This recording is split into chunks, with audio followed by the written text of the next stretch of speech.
Looks like we're on Facebook. I'm just waiting for I think he was gonna alert us in chat when we were live to Oh, everyone. I need to get the chat open. Mhm. Oh, Okay. just a moment longer. Whew. I didn't want to be awkwardly staring into the abyss and everyone's watching us. I'm like so bad at I have all my notes written down, but I know I feel like I'm just gonna be so rambly. Oh, it looks like we're here. Okay. Perfect. Well, thank you everyone for joining us. Welcome to Club Book with Tessa Bailey. I'm Ellie Palmer, local author of books such as Four Weekends and a Funeral, Anywhere with You, and the forthcoming Married with Benefits for all of our marriage of convenience lovers. Before I introduce tonight's guest properly, allow me a moment to tell you a bit more about the unique series that is bringing her to us. Club Book is a program of MELSA, the Metropolitan Library Service Agency, made possible through Minnesota's Art and Cultural Heritage Fund and coordinated by Library Strategies, part of the Friends of St. Paul Public Library. Carver County Library is a co organizer of this evening's talk. Thanks also to partnering bookseller Red Balloon Bookshop. A purchase link to Catch Her If You Can and pre-order link for My Killer Vacation will be available in the comments section of the live stream feed. Have it shipped, pick it up at their lovely store in St. Paul, or have them deliver it personally to your door if you're close to the area. One final housekeeping note, also in the comments, you'll see a survey link. MELSA would greatly appreciate hearing what you think of this club book program. It's quick and easy. As you all already know, our guest tonight is Tessa Bailey with more than 60 books to her name. Tessa Bailey is one of the most prolific and best loved names in contemporary romance. Bailey has a book for every lover of the genre, with series focusing on law enforcement, artists, factory workers, construction contractors, lifeguards, and of course, sexy vampires. She solidified her standing in the modern romance canon in 2021 with It Happened One Summer, one of my personal favorites, a juggernaut #1 New York Times bestseller, often likened to Schitt's Creek. This first entry in the Bellinger Sister duology brings together a gruff fisherman and a fun loving socialite. Bailey's current series, Big Shots, turns the spotlight to professional sports. The fifth and latest entry hits shelves in January. Catch Her If You Can is a play on the marriage of convenience trope and pairs New York Yankees pitcher Madden Donahue with high school friend Eve Mitchell, whose vocation as a burlesque club owner is sure to do nothing for Madden's professional prospects. After a short talk by our guest and some initial questions from me, we'll have time for an audience Q&A. So drop your questions in the comments thread on Facebook, and our tech manager will route them to me. You can also send a message to Club Book through Facebook Messenger or email, where we're at clubmn@gmail.com. So without further ado, I'm going to hand it over to Tessa, and so she can tell us a little bit about her author journey before we head into some more questions. So Tessa, take it away. Hi, everybody. And thank you, Ellie, for being here tonight to moderate and giving me that lovely introduction. I'm so excited to be here. Yeah, I thought I would just start off by telling you a little bit about who I am and how I became a romance author. I discovered my first romance novel when I was 13 years old. I was at a family reunion for the female side of the family on my mother's side, and we were at a cabin in Maine. And I was bored out of my mind. They were watching the same like Riverdance VHS over and over again.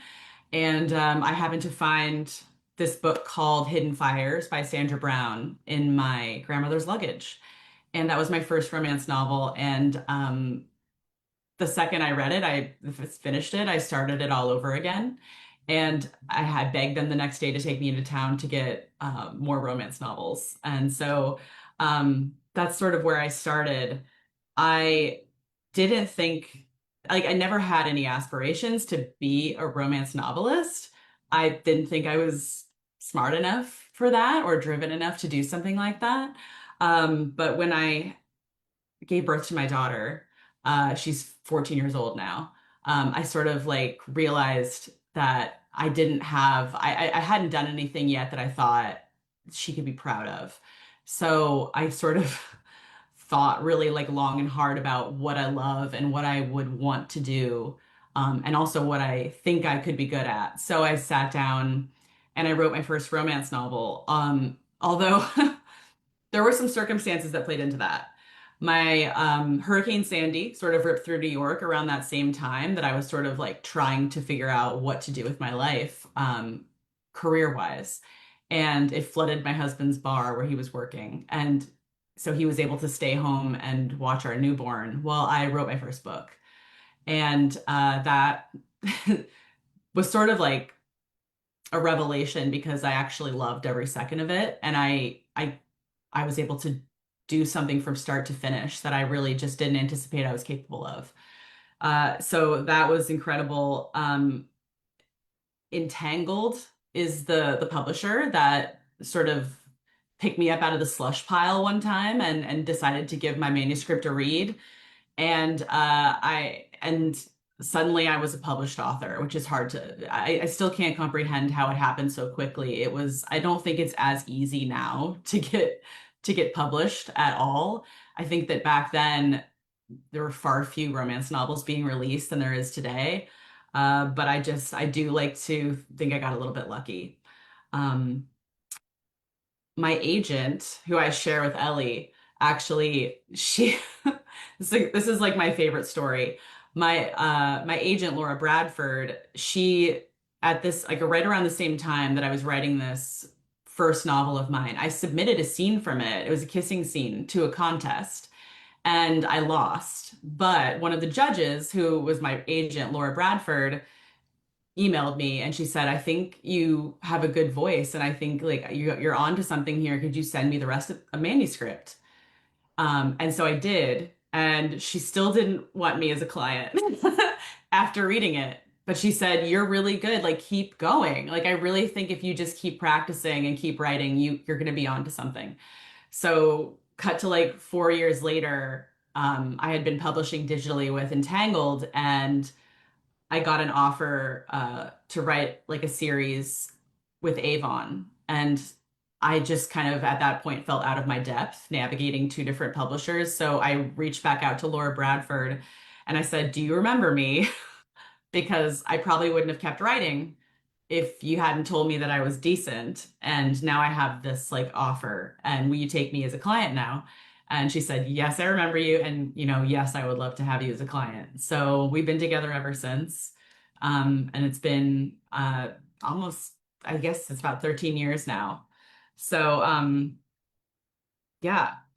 And as Ellie mentioned, I was a mid-list author, and I was a working author who was able to do this for a living for probably about 10 years.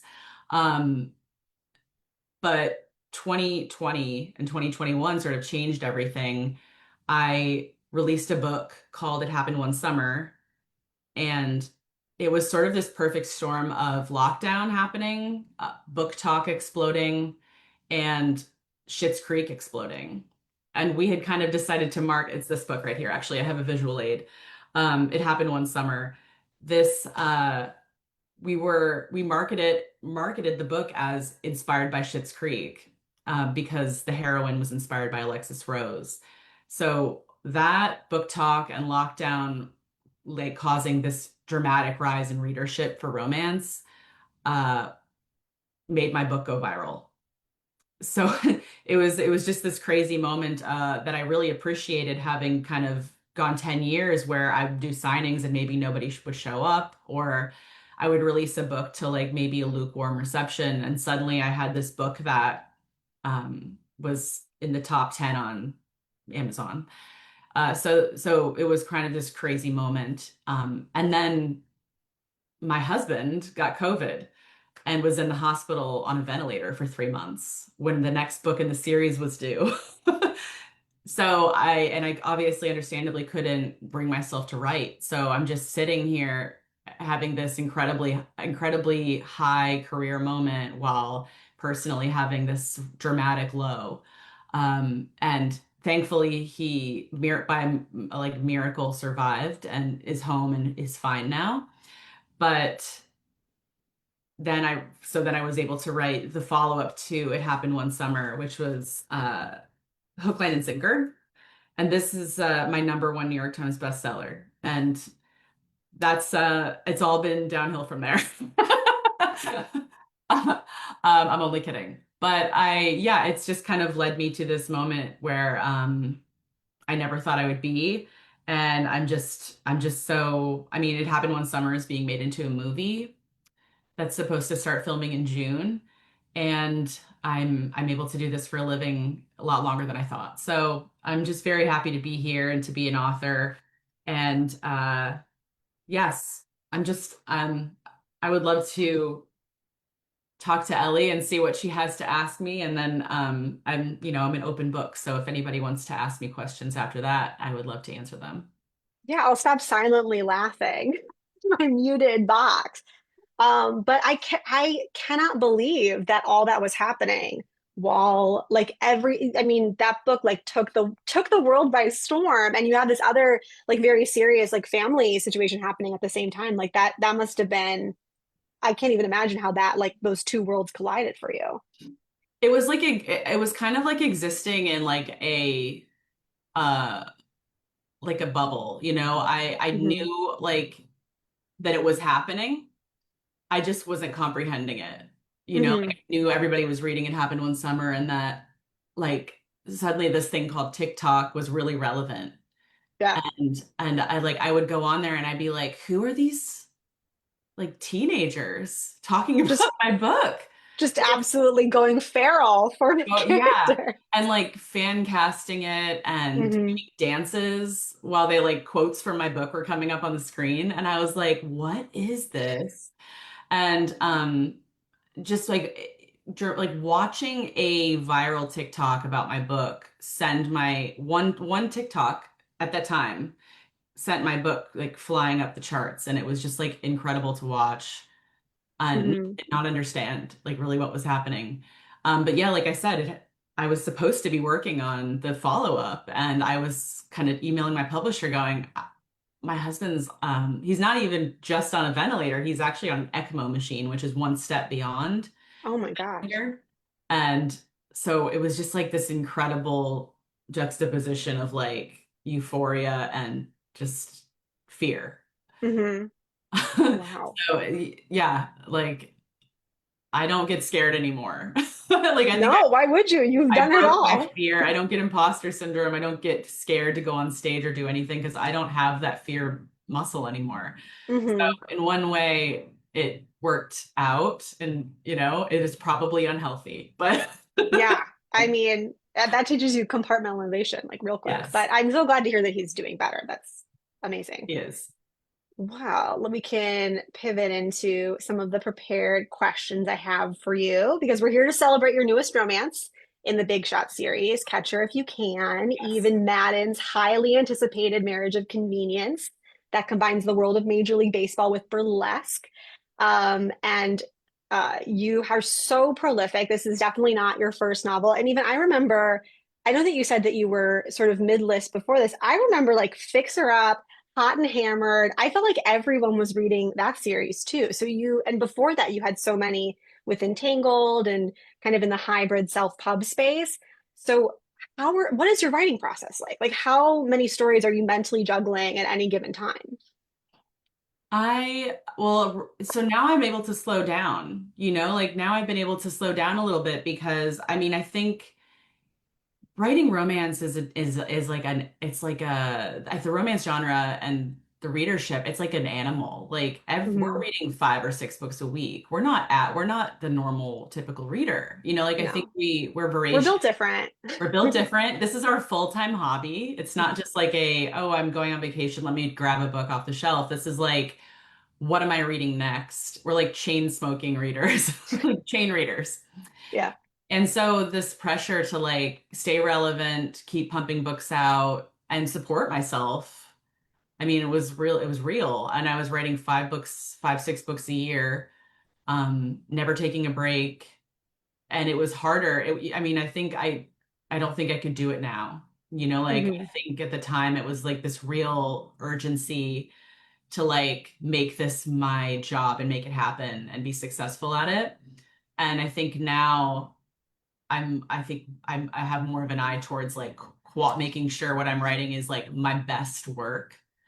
Hmm. Uh, I always sit down when I start a new book and I'm like, this is going to be my best book. Like I think that that's really important to me is to try to make sure every book I'm writing is my best book. Hmm. And so now I'm able to sit with ideas for a lot longer and kind of play with ways to make them better before I sit down and start the actual writing process. So I'm writing 2 books a year now, and Hmm. maybe like a novella somewhere in there. But two seems to be, I would say, my max at this point, you know. Two is plenty. Like Two's a two's a lot. lot of Two is a books. lot. One is a lot. Yeah. Yeah. No, I just started the 2 book a year game, and it's challenging because you're working on a new draft, and then suddenly edits come in for the other draft. You have to get yourself back into the headspace of that other couple. So I can't even imagine how you were doing even more than that, double that much It before. was like it was very quick. It was a lot quicker turnaround, especially when I was just publishing mostly ebook. Because like it Hmm. was, you could edit that book and have it up in a week. Where now the process is a lot more thoughtful and you're having to put it in the hands of a lot more people before you Hmm. can uh release it. You need to like put all the effort in. And before it was just like get it out there. It's like potato chips, Yeah. you know. And not to say that I didn't put everything into those books. It's just Hmm. that now I feel like um, I'm just in a different phase. Yeah, it's a different challenge when you're trying to kind of stay on top of a cycle versus trying to make sure that each book kind of tops the last one. Right. Mhm. Yeah. With so many titles, you're one of the rare writers who can have diehard fans who are still discovering books on your backlist.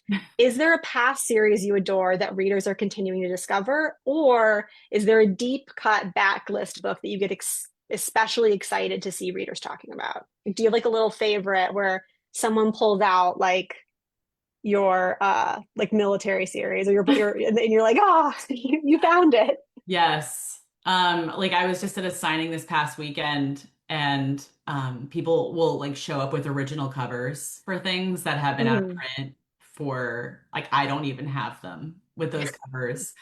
Like Getaway Girl is one that people like to show Getaway up. Girl. I Getaway I Girl. remember the original cover of Getaway Girl. It was like the blue sunglasses and the purple, or Yeah. the pink and the blue sunglasses. Yes. It's like Hmm. she's got the sunglasses and there's a church like in the reflection and it's about like a sort of this she's a bad girl who's returned to town and the mayor is getting married, but he's jilted by his bride at the altar. Hmm. And she just kind of like pulls up with a bottle of, like vodka or I think it was maybe Jack Daniels. And she's like, get in, like I'm your rescue. And like Hmm. they become like best friends, like friends to lovers. But I love that book. I love when people show up with Risking It All. Risking It All is probably one of my forever favorites. I just loved the hero from that book. He's stuck with me forever. Bowen Driscoll.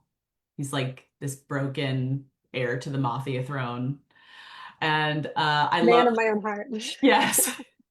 And then Worked Up. Worked Up is probably another Hmm. deep cut that I like when people show up with Worked Up. I'm like, you've been around for a long time. Like you've been Hmm. here since the beginning. Yeah, you're not new. You're in You're the not mix. new here. So, Big Shots, where we are now, is a sports romance series, which I know we got a little bit in Hot and Hammered series. But what is it about sports romance that you're really loving right now? It's so funny that you're asking me this as I'm like pivoting away from it.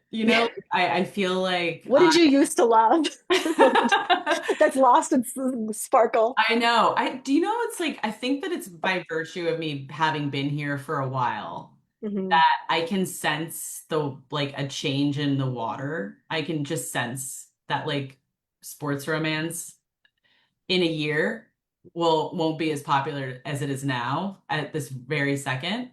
And I have to think a year ahead because I do Hmm. traditional publishing. Like I can't think in terms of trends. I have to think in terms of like what's going to be new and fresh in a year. And so Hmm. a lot of times I have to try and find an idea or a way in that is just original, even if it is part of the trend.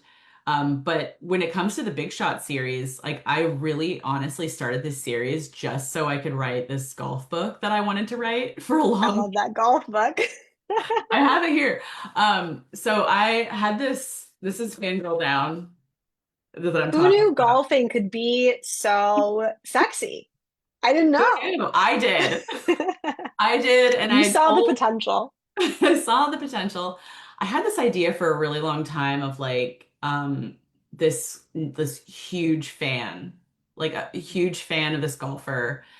And he's like down and out. He used to be this hot, like, superstar type golfer, and now he's like hit the skids, but this one fan like has remained in his corner supporting him. And now she's all he's got. And so she becomes his caddy because he needs her to help revive his love of the game, and she needs him because she needs health insurance. She's a Yeah. diabetic, and my daughter is actually a type 1 diabetic. So this kind of story was really important to me to tell.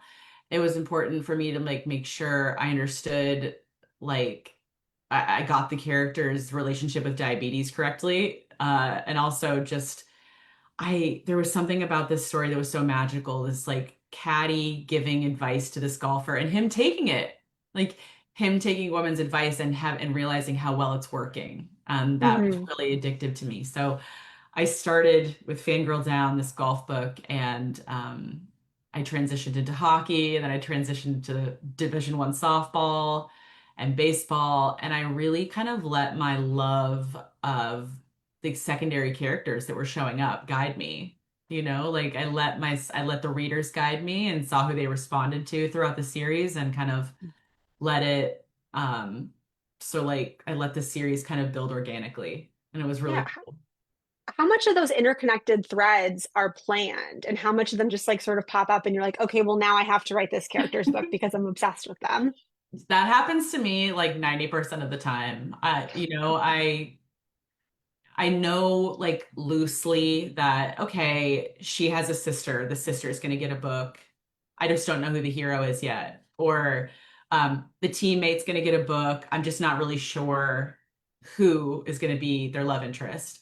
And then it's almost just like I know when to introduce them. I know when to sort of like have that moment in a prior book where I give a hint of that or I like give some sort of peek into that character's vulnerability or like whatever trauma they have that needs to be resolved and I give them some texture and I make them interesting. And then I can sort of like once I've done that, I go, who would be the perfect foil for this? Hmm. Like, who does this person need to kick them in the butt to make them a better human being or want to be a better human being? Um, and then I sort of just like I can go from there, but I'm always aiming towards the opposites attract. Like that's something I feel like I always just default to because I love I two love people who opposites are so attract. different having to like work to find common ground.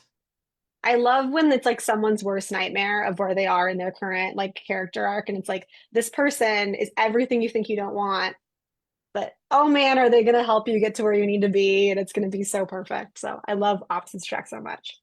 So Yes. how much do you like save couples? Like, because there are certain ones that we as readers are anticipating in your books because we maybe meet them earlier or we kind of see that spark of attraction. Do you save them for later or do you kind of give them to the readers right away? How do you kind of operate in that space? So I don't like I really it's like who is in whose story is the clearest to me right now. Hmm. Who who do I have a good idea for and who like do I feel the most excited to sit down and write about? Um I usually am only excited about one story at a time, to be honest. Like I because I until I've like sat down and like marinated myself with those characters and like thought about like what makes these people tick and what are they going to be like on paper together and like sometimes I'll sit and I'll talk out the story to myself and if I'm not still interested once I get towards like the 75% mark and it's still not able to evolve and change and the plot's not able to get, you know, stronger as you go. And like if that thing's not happening, then I know like it needs more work. It needs to sit for a little bit longer. But when I can see the ending and I can like feel emotional when I think of the ending, then I think that that's when it's the correct time to write it. I love that. Well, we recently learned that all of our dreams are coming true.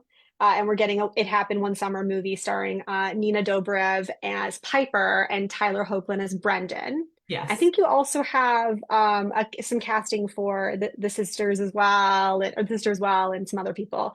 Yes. What has that experience been like for you to watch your characters come to life? Like, where are we in that process? Well, so they cast Virginia Gardner as Hannah, Yes. Yeah. who's my like my soul character. You know, like Hmm. I think of Hannah a lot.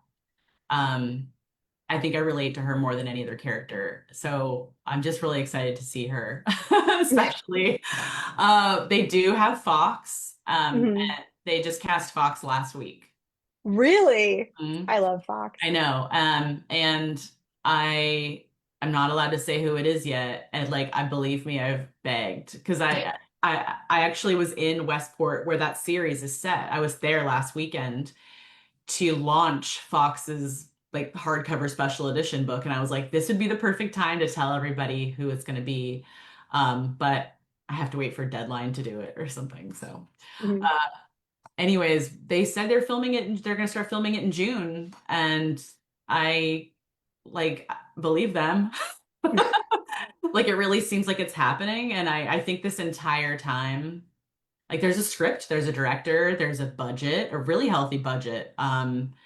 There's actors, there's a production company, and all these things have fallen into place. And I'm kind of going, this might not fall apart, you know, like I'm a pessimist and I'm a very skeptical person. And I've seen bigger, way bigger authors have projects fall apart, you know, and so Mhm. I just kind of go, let me just manage my expectations and like when it's really happening, then I'll believe it. So it's like imminent if you know that I'll find out if it's really going to happen or not. It's like I feel like I'm gonna have to be on the set Yeah. before I believe it. They say like cut action. You're like, okay, now I believe it's a movie. Exactly. I'm gonna need to hold that thing in my hand, the take two, and then I'll be able to sleep at night. Did you have any part in the script or any of the other pre-production? I got to read the script, um, and I thought it was really funny. Like I thought it was great. Thought it was really true to the heart of the book. There's differences. It's not exactly the book, and I think that that's necessary in some cases because we're living inside the characters' heads inside the book. And we Mhm. can't assume that everybody that's watching the movie knows what's happening in their heads, right? So you have to change, you have to show progress in the relationship and the plot. You have to show it in different ways on screen. So I think they found really clever ways to do that. My role, I thought, was like to make sure that my characters didn't act out of character. You Mhm. know, like I think the only one of the only couple of things I had commented on to the screenwriters was Brendan wouldn't do this. Like he You're like, I know him. absolutely, yeah, I know him personally, and he wouldn't just like blow her off in the middle of an argument. You Mhm. know, Oh he no, would, he never would. nope. No, he would stay and he would fight and he would work it out and he would make sure that they were solid at the end of it, you know? And so um like they were really really open to changing it and making it right. So like it was a great process. Amazing. That's kind of like the dream, I feel like, to kind of get that input, but also I personally would be terrified to write a script. So the idea of getting input, I feel like is the best way to do it. Yes. Yeah. Yeah, you do the heavy lifting and I'll just come in Yeah. and cherry pick what I want to say. That works for me. Yeah, you do the work. I'll pop in. Right. That sounds so great. Well, with so many big shots readers who have been expecting and waiting for Eve and Madden, you have the series has come out. We have Catch Her If You Can. Can you tell us about this book and where the idea came from? And did you have any research on the world of burlesque and or life on the Yankees, for that matter? So I Catch Her If You Can, it's an interesting book for me to write. It's a rom-com series. Obviously, the Big Shot series is rom-coms, and like to up until that fifth book, this fifth book, Catch Her If You Can. Actually, I have it here. Catch Her If You Can is what we're talking about.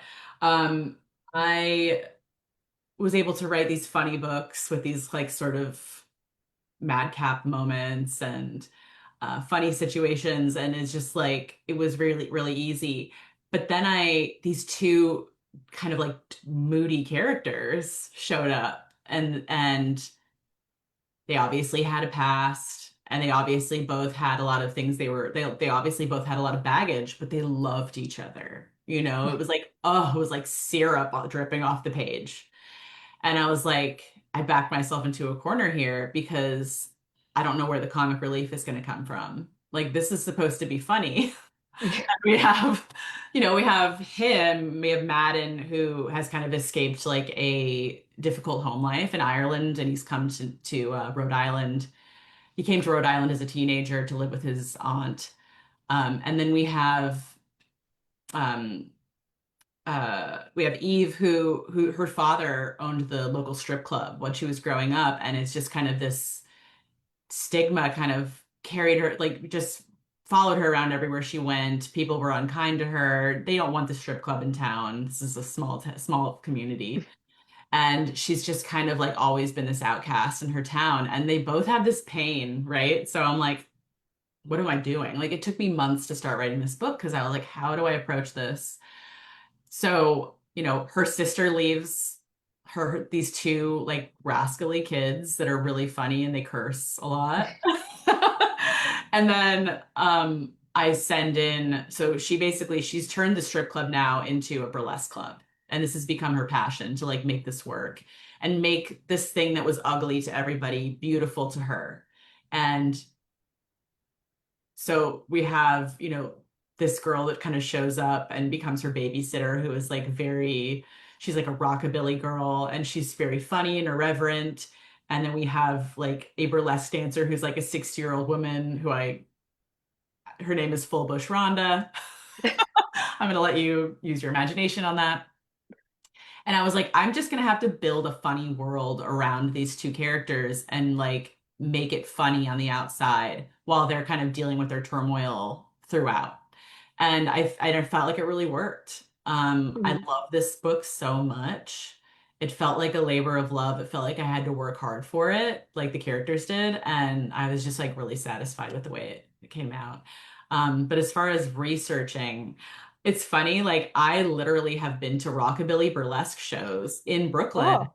And so I've had this idea simmering in the back of my head for a long time because I think in my head those two things go together. It makes sense. Hmm. Rockabilly, burlesque. And as far as the Yankees, I mean, I just grew up watching the Yankees. My dad was a huge Yankees fan, and like everybody hates them. And when I went on tour for this book, everybody was like, "Boo, we hate the Yankees," and I was like, "Should have picked another team or made a fictional team up." But I can't. You give some jokes at the Yankees' expense though. So you I do, I feel like do. you give the anti-Yankees people something. I do. I mean, I'm definitely poking fun at the Yankees the whole time. Mhm. So I think I saved myself there. For everyone. Yes. Yankees and non-Yankees people alike. I love even Madden. I love the yearning. These two are yearners. And they're both so competent in their own worlds while being so electric together. And you have those like really full, like the burlesque club feels like such a lived-in place, and the Yankees, we know all these characters from it that we get to know, and we get to see Madden interact with them. What made you excited about pairing these two like very different characters up? I think it was like, how do two people who are both have baggage and trauma, like how do they heal each other? Like, I mean, or how do they, so I never like to have characters heal each other. So I misspoke, but I think inspire them to heal themselves is what I like my characters to do. There obviously has to be growth throughout the book. They start in one place and they end in a better place. That's that's romance to me. That's kind of the Mm. books I like to write, especially the heroines. I love writing. a heroine who underestimates herself or has been underestimated by the people that surround her. And it's sort of a journey to like proving to them or herself that she's capable of so much. And Madden is just like the kind of like the he's just like the north wind just kind of blowing her or like so she can fly. And that's just the most romantic thing in the world to me when you can have a hero who sees the potential that maybe doesn't see and just like reminds her of it. And you know, she does the same for him. And I think that's to me the story I like to tell over and over is two people who just inspire each other to be better. Hmm. Yeah. Yeah. Well, one thing readers really love about your books is that these relationships feel all in. Like once the characters fall, they fall so hard. What do you think makes a romantic payoff really feel satisfying with these characters? Yeah, I mean, I do. I get accused of insta love like very frequently. Like ever since the very first book, people, there's always like somebody who's like, it's a little insta lovey for me. But I fell in love with my husband at first sight. And I really believe in love at first sight. It's something I experienced in my own life. And I think when you meet somebody that makes you like just makes make your brain itch, like itches something. Hmm. And you just kind of go like, there's something different about you. And I think that's the fantasy of romance is that you've met this person that nobody else in the world is like. Hmm. I like for me as a woman, like that's what I fantasize about is that I meet this like gentleman who like looks at me and just recognizes that there's something that's unique about me and special about me. And he's willing to do anything to make me happy or Hmm. to like let me know that I'm that to him and like listen to what I'm saying and so that they can incorporate that into who they are and their behavior. Like that's so romantic. It's like a man who listens and takes what you say and calls it back throughout the book. Hmm. That's what's, I mean, and as far as a satisfying payoff, like a satisfying ending is like two people who had to climb onto, I like to think of it as like a pedestal that they fought to get to so that they're equally respected in the relationship. They both feel loved and they both feel valued. And also that they're hot for each other. Yeah. They're still hot for each Yeah. other. That for me is like that's the epilogue, like special sauce is like that, whether it's 5 years later or 10 years down the road, like they still see each other and get butterflies and like are trying to find a way to get alone. Yeah. Do Yeah. you write epilogues hoping that it will make us weep? Because like that is what happened to me with Hook, Line, and Sinker epilogue. I don't think I'll ever get through that one I've without still just never, tears. I have not recovered from writing that epilogue. Just like the most like funny, like sweet, like lovely book. And then at the end it's like now the tears. Let me ruin your life. I know, but it's like happy tears. Yeah. It's like it's 10 years later. Um, they're in this like snow globe. Hmm. That's how I like to picture epilogues is like you're looking into a snow globe, which is always this kind of like perfect snapshot of we're happy. Um, Hmm. everything is, it's like we're insulated, I think it's like I want it to feel like safe. I want it to feel like a Hmm. safe landing. Nothing can rock this boat. They're 100% solid. They love each other more than they did at the last page. And Hmm. they still want to be alone together. Yeah, like the evidence of the HEA. Like I promised you they'd be Yes. happily ever after, and here is 10 years. They're still happy. You can feel safe, reader. Yes, safety is why people read romance. I really think. Hmm. There's not a lot of things in this world that are reliable and safe, and almost nothing. So, the fact that we have this thing we can return to and get a different story every single time, but still know that our emotions are going to be kept safe. We're not going to be betrayed. Um, Hmm. that there's this thing that will be there for us every single time, I think is like so underestimated. 100%. Yeah. So I do want to know, speaking of epilogues, 5 years from now, what does a typical date night for Madden and Eve look like? Well, What is their snow globe? yeah. I mean, I don't know. I don't feel like ruin the ending, but I don't think it's like really ruins the ending. In the epilogue, like they don't have kids. Hmm. And I think that's a choice I make. I want to say like maybe one out of every four books where I'm like, they just haven't decided to yet, or it just wasn't for them. Like they just decided that they were happy with their nieces and nephews and friends' kids and whoever it might be. Um, so I think like he's a professional baseball player. She designs businesses, like she designed her burlesque club and they go on vacations. But I feel like they're very like city vacation people. Like they go Yeah. to like New Orleans or they go to Miami or Paris, things like that. And they do Hmm. city breaks. That's who they are. I love that. Just Yeah, I can deliriously definitely see happy. Eve loving New Orleans. I feel like she'd like that vibe a lot. She's the New Orleans girl. I kind of thought that too. That was the first city that came to mind. And Hmm. he will go just anywhere that makes her happy. But I think He's an Eve. He's an Eve guy. yes, She's a New Orleans girl. He's an Eve guy. he's an Eve guy. But I can see them eventually going back to Ireland and him sort of like healing that Hmm. like remaining trauma that existed in him for that because he loves Ireland. He just wasn't happy in his home situation. So I'd love them to go back and sort of like him just have this happy experience. Hmm. Yeah. Well, right before we get into the audience Q&A, we're going to do a rapid fire this or that Okay. sports burlesque romance edition. So Woo. locker room tension or backstage showmance? Well, in light of heated rivalry, all I can think is locker room tension. I'm like, I don't know if there's any other choice now. So we'll go Oh my locker room gosh. tension. Well, when you were talking about the trends thing earlier, if I recalled a conversation I had with my husband where he was like, well, now that Heated Rivalry's out, are all the books going to be hockey romance? And I'm like, bro, we've been doing We've hockey been doing romance. that. Don't you worry. There's Yeah. plenty of hockey romance to read. There's so So much it's like, hockey romance, but I also mm, feel like it's in a different league. I think it's just kind of this magical, like, I don't know how to describe it. Like, it's its own entity, heated it's rivalry. almost evergreen because I feel like It it's doesn't, never gone away right. ever. And Even it's when like never, football goes away, hockey remains. hockey remains.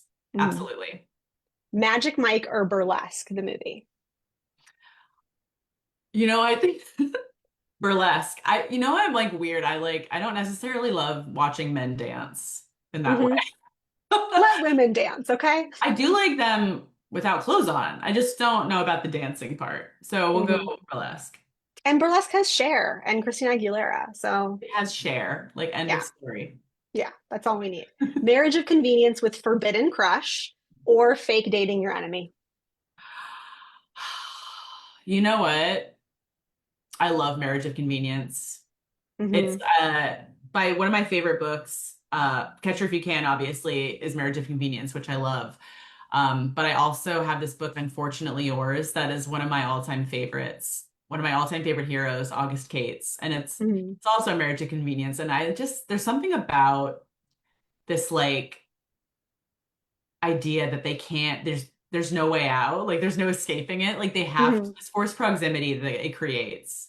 And they've made these vows, and those vows are not breakable. Like it's like they have to stay and do the work that I love. Hmm. And it makes it really juicy as an author. Yeah, it's like forced proximity to the extreme. Exactly. We've legally forced proximity to You can't get out. you. Rhode Sorry. Island or New York? New York. Hmm. Yeah. Do you have any like ties to Rhode Island? No. I mean, I've been there several times. I think it's I was so beautiful. convinced reading this. I'm like, she must be from Rhode Island. No, I do a lot of research on the towns or the towns and the states where I write. Like the previous books in the series were in Connecticut, and I like I went to the country club. I looked around the towns. I got the vibe. especially when I ride on the East Coast. I'm able to do a lot more footwork. But I feel like I know Rhode Island, even if I Hmm. haven't lived there. It's like there's something about the East Coast that is really innate to me, having been here for so long. And you throw in the fact that it's coastal. Hmm. I feel like it's something that I understand. Yeah, I'm only just learning about Rhode Island because of the Real Housewives of Rhode Island just There's a began. Real Housewives of Rhode Island. Tessa, you must. It is like off I'm to the finally interested in races. Real Housewives. You have to get in there. Okay. It is, these are women I didn't know existed. And I'm so happy to have them on my screens. I didn't, They're a how has it wild not come group. across my stream my consciousness? I have to check this out. It's brand new. We're only like 3 episodes in, so you can Okay. get in at the ground floor. This is the only way I'm going to watch it is if I can get in on the ground floor. Because once Yeah, there's like 3 or 4 seasons, I can't do yeah. it. No. No, that's what, yeah, I'm a big Bravo person. So whenever I'm recommending shows, like, where do I start? I'm like, start with the one that has the fewest seasons. Okay. All right. Well, I That'll have make you homework. feel, I yeah, have homework now. Real Housewives of Rhode Island. check I'm that out. on it. Big dramatic declaration or quiet, devastating longing. Big dramatic declaration. Hmm. Yeah, I do like a really like I like a thunderstorm where somebody has to run Yes. and like catch the train before it leaves. I love I think in Fangirl Down, they reunited the Masters right after he wins the tournament and just, national television, him just like getting down on his knees and burying his face in her stomach. Things like that. I love when I don't necessarily like when somebody gets on stage and makes a declaration, but I do like a public one Hmm. Yeah. where they don't think about who's around them or what people are going to think. It's just the two of them, Hmm. like in their own kind of worlds. To decline a proposal on a Jumbotron at a Yankees game or get outed for a forbidden romance on a Jumbotron at a Coldplay concert. Neither. You must Neither. choose one. I guess the first one. The first one sounds a little bit better to manage You're more from a PR empowered in that moment. standpoint. You're saying no. Yes, exactly. So we have some audience questions we can head to. Okay. To your knowledge, has writing about sports as a backdrop for romance brought in readers who aren't otherwise drawn to romance? Or are you getting people that are like, I just love golf, so I read your book? Yeah, I have had people come to my signings and like they'll like come dressed for golf. It's so funny. Like they will actually come to the signings like in a golf outfit. And they'll be like, I picked this book up on a total whim because my husband's a golfer. Or my dad likes golf, or because I golf. And I thought like this is like I'd never seen a golf depicted in this way before. Hmm. And I definitely, like I think I'm surprised how many romance readers are still resistant to trying sports romance. And I kind of understand why. It's because it's kind of why I don't like to read anything about rock stars because Hmm. it's like it doesn't feel as safe as like a small town romance because you do have somebody who's famous, who's traveling a lot, who has a lot of like, the potential for like there just to be like infidelity or something. Hmm. But I always try to remind people like we're writing our own stories. Like it's safe here. Hmm. And these heroes are just as devoted as any other character I've written. But I do love writing sports romance. I think it's like built into my heroes anyway to be incredibly driven, to be like highly motivated to be good at something and to have like drive. I think it was almost a natural thing for me to do is to write sports. Hmm. But like yeah, like I said, I think there's a lot of romance readers who still are like, I don't think it's for me. I don't like sports. But it's Hmm. like, well, I don't like like a lot of things, but I'll still read books about them and find out that I do like it. Uh, Hmm. the story at least. But I do understand like why they hesitate because it's like Yeah. sports. Like, who not a lot of people want to watch it. They want to like sit and Mhm. read. Yeah.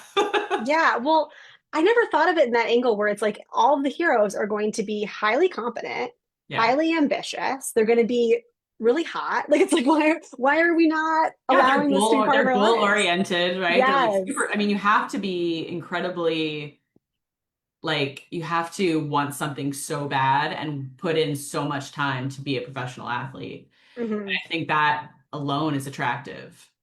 And Yeah. yes, they are in peak physical condition Yeah. as well. That's just That part of doesn't it. hurt. So, what do you think about your? Actually, I'm curious about this too. What do you think about your moniker as the Michelangelo of Dirty Talk, which was not on the cover of this book? I was like looking for it. It's Allie Hazelwood, who I love, but I know. I think I. like we stopped using it like one book before this, Mhm, the Michelangelo of Dirty Talk. I I love it, you know. mhm, I do feel like I've sort of started to go, I'm not going to carry that pressure around though, mhm, because I don't want to force it. Like I think if it comes naturally, then I'm going to make sure that I'm going to put it on the page exactly as I hear it in my head, and I'm not going to be shy about it. mhm, Like I think sometimes like dirty talk, like my dirty talk in particular can be like really like oh my God. Because there's a lot of objectification involved in it. And I think that's what I lean towards when I write those spicy scenes. Because, I mean, as long as you have two characters who are like enthusiastically consenting, I think a little objectification can go a long way for a woman. For me, personally, it's like I would love to not think about work right now or, you know, what I have to do tomorrow or something embarrassing I said last week. And like just I want to be taken completely out of my brain. And I think that's why I like make sure the hero A is talking to her beforehand and making sure she's like on board with everything. But I mhm. do think that some objectification can go a long way. And I think Yeah, that comes it really across in grounds you in the yeah, physical. yeah, You're like, we are doing exactly. this act. Yes, that's all you're responsible for right now. You're not don't Mhm, need to think about anything else. And I think so the dirty talk is just an extension of that. mhm. What was the hardest sport for you to write about to get in the headspace of? I didn't know a lot about softball. Hmm. I don't watch a lot of softball. And specifically like a pitcher, like the mechanics of being a pitcher, were something I had to like do a deep dive into and sort of like how do they train for that? And like it's a whole different ball, it's a whole different arm movement. It's like, and then I thought, how do I use a softball pitcher and the position as a softball pitcher to like develop her character? And so I started thinking about like that must be kind of you're kind of training in a whole separate area. The rest of Hmm. the team, you're warming up in a different area, you're by yourself for a lot of the game. Like you're a part of the team, but you're a little bit removed from it as well. Um, and like you might not play one game and you play the next game. So it's like your role is different than everybody else's. So I kind of incorporated that into her character, which I thought it was like almost like learning about softball caused me to have all these other thoughts, you know, that I didn't necessarily have when I was writing baseball players or hockey players, because I was like, oh, I know this. I already know Hmm. this. So I think it was really valuable to be able to just like learn about a whole new position in sport and like it just texturized the kind of story. Yeah, kind of dive in from that other side too. Yeah, yeah. Do you have any say in the cover and art designs? We all love them, but just as a general rule, what is your input? Yeah, I do. And that, you know, I've been doing this for a long time and it hasn't always been the case that I was given a ton of input. I've usually was given like a, hey, do you absolutely hate this or is it okay? In the past, but like with my current publisher, HarperCollins, you know, they basically, I'll get an email from my editor and she'll say, I'm meeting with Art next week about your cover. So like, let's talk about it. Like, what do you want to see? Like, give me the physical descriptions of the characters, give me their mannerisms, give me their personalities.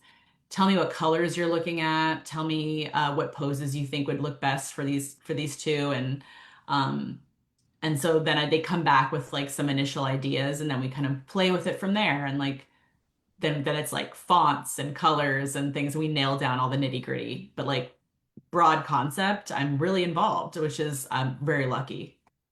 Mhm. Yeah. This was Ellie, me, this is self-described reality TV historian. That is true. I do describe myself that way. Uh, so what do, oh, do you, so we had, they have, Bravo takes, Taylor, Frankie, Paul hot takes. Are you familiar with that, with any reality shows? Are you in that world? I don't watch reality TV. I know, like, I know that's crazy.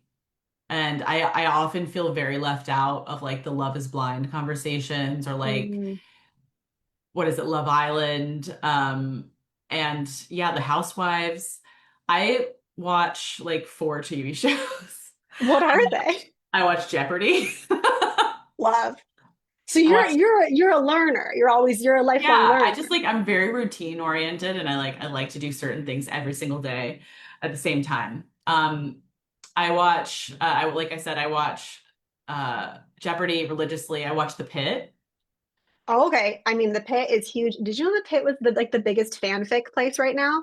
Is it? It's like there's the currently on in fan fiction that there's more the pit than like anything else right now. That's the current trend. I was shocked by this, I wonder who like but the also I main wasn't. It's I wonder great. who like the couple like who the ships are because I know who in my head I would like Hmm. to read fan fiction about and I'm curious if that I mean, there's so many fascinating characters on the show, and it's so fast and frenetic that like I can't believe how much depth they can give these characters in like snips. Like Hmm. it's like this, and it Yeah. never stops moving. And I don't even like medical dramas. Like I didn't watch ER, I didn't watch Grey's Anatomy, I didn't watch like I'm not really into it, but I Hmm. fell for the pit. I love it so much. Yeah. And then I guess like in the last few years, my favorite TV show has been The Bear. But it's I love the bear. Oh, yeah. are you going to give us some chefs? I don't know. I never say never. You know, I would love that. I love the idea of a grumpy chef. Hmm. Um, I just it would have to be I'd have to sit down and think of like the right circumstances to bring him Yeah. in. Yeah. Disgraced chef from like the Michelin star world. Now he's Ooh. grumpy. I do love like the premise of the bear, how he has to go back to his roots and like Hmm. he's used to being in this like yes, Michelin star, like highly competitive environment. And then he has to rebuild something from scratch. Like that is something that would be a story I could sink my teeth into. I would love that. And, like the bear, but make it romance. Yeah. Yeah. Make them actually get together. Yes. And not just like kind of get together and then disappoint I everybody. mean, the bear of it all. Like they're always the cast are always like, I love that they're friends. And I'm like, okay, you don't script them like they're friends. So like don't Yeah. give us that. The romance for the bear for me is the family. Yes. It's like it's romantic in a different way. Of just Hmm. like it's the found family of the kitchen that's so beautiful. Like Hmm. and just watching like those characters like change and grow even in their 60s. It's Hmm. like there's just something that's beautiful about that show to me. But and then Hmm. Dateline. I watch a lot of Dateline. Dateline, Lots of of murder course. shows. Hmm. Yeah. Yes. Well, if you want to sink your teeth into some reality, I think Rhode Island could be a fun one because it's just starting. I always recommend The Traders to people who are curious that like a game show environment because it's like are you familiar with the show? The Traitors? Yes. No.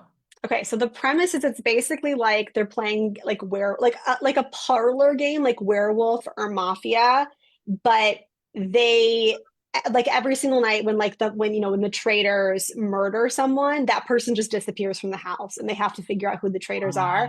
So Oh. it is really, to me, I find it really delightful to watch adults take like a parlor game very seriously as though it is life and death, and they have a lot of like reality characters on that show, so then you can kind of like Okay. spin off and be like, I'm interested in this person, I'd like to see what show they're doing, so that could be Okay.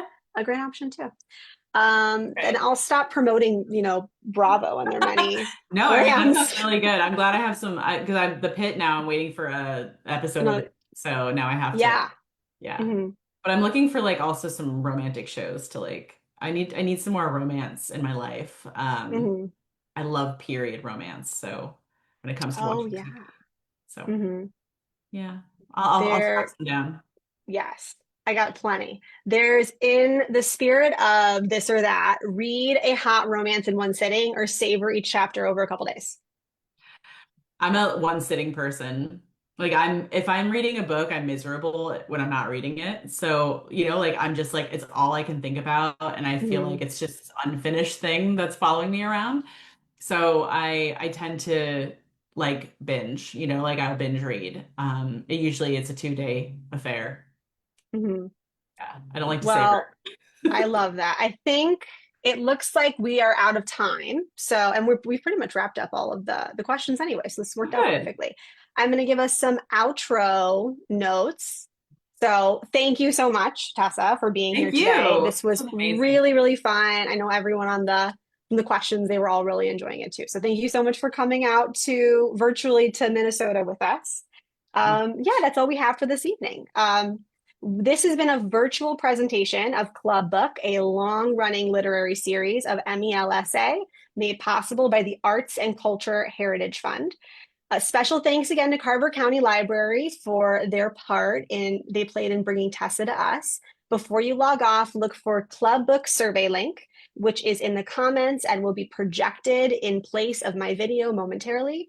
Club Book welcomes you to join us in person this Thursday, April 16th at the R.H. Stafford Library in Woodbury for their next author talk. This one featuring romantasy favorite Sarah Hashem, pen behind the Scorched Throne duology.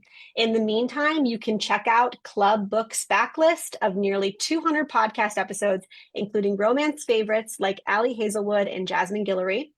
It's all available at clubbook.org or through your favorite podcasting app. Have a great night, everyone. Thank you, Ellie. You're amazing. Thank you so much, Yes, everybody. thank Bye. you. Thank you. Bye.